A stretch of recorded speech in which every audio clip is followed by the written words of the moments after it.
Mga kaibigan, sang-ayon ba kayo na ang isang anak ay dapat matutong tumanaw ng utang na loob sa kanilang magulang? Intindihin natin mga idol, yung mga magulang natin. Habang tumatanda tayo, nakakalimutan natin tumatanda rin sila. Alam mo, swerte mo may tatay ka pa.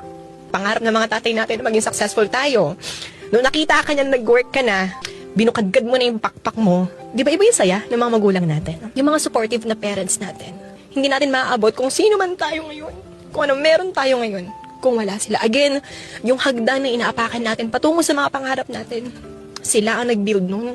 Narito ang 7 paraan kung paano magpakita ng utang na loob sa iyong magulang. Una, sa araw-araw na paggalang, makinig sa payo ng hindi sumasagot ng pabalang at igalang lagi ang kanilang opinyon kahit hindi kayo sang-ayon. Pangalawa, pagbibigay ng oras. Gumugol ng oras para sa kanila. Manood ng TV, kumain ng kasabay sila, at makipagkwentuhan sa kanila. Pangatlo, sa pagtulong sa bahay. Magwalis, magluto, maghugas ng pinggan nang hindi inuutusan. Alalayan sila, lalo na sa mga gawaing pisikal. At lalo na kung matanda na sila. Pang-apat, sa pag-aaruga, lalo na sa pagtanda. Samahan mo sila sa doktor kung kinakailangan. Siguraduhin may pagkain at gamot sila.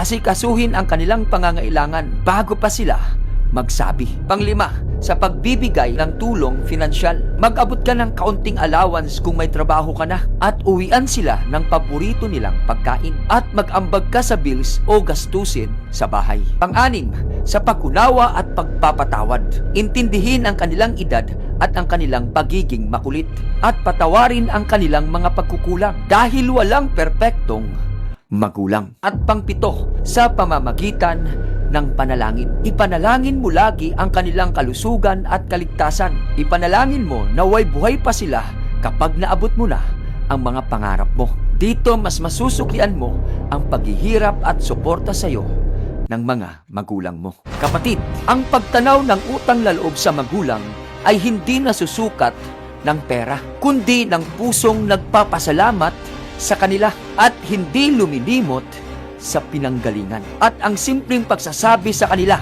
na mahal ko kayo o yakap na malaking bagay na sa kanila. See you in my next video. God bless, kapatid.